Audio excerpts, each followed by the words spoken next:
गाय पाले तो कुछ मिलता भी है उससे।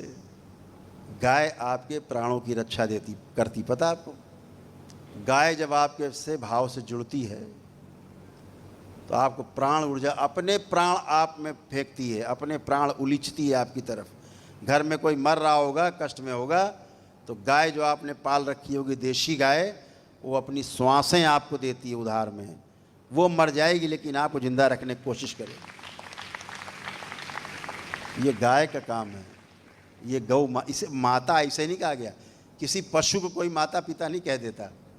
माता इस ऐसे नहीं कहा गया। माँ कहने के पीछे तमाम अर्थ हैं।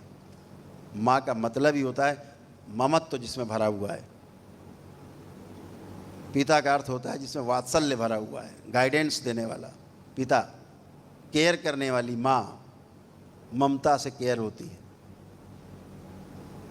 तो आप इसको जब समझेंगे कि माँ क्यों कहा गया, गंगा को मैया क्यों कहा गया, क्यों जयकारे लगाते हो, क्यों गंगा मैया का जल ला करके और शिव जी के सिर पर चढ़ाते हो, काहे के लिए चढ़ाते हो? काहे शिव जी ने गंगा मैया को धारण कर रखा ऊपर?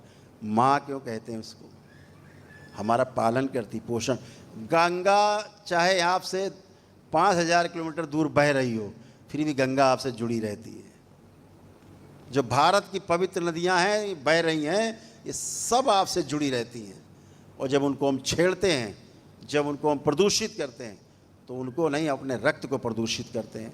इसलिए हमेशा ध्यान रखना है कि हमें प्रदूषण से बचना है, हमें उनको दूषित करने से बचना है। जितना हो सके उनकी पवित्रता रखें, जितना हो सके हम उनको स्वच्छ रखें।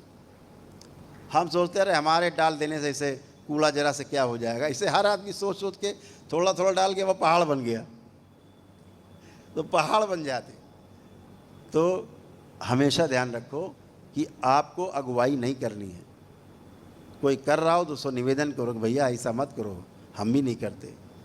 तो ये छोटी छोटी बातें जीवन में धारण करने से आपकी अगली पीढ़ी जो है वो भी उसको अपनाती है। फिर उसे बताना नहीं पड़ता।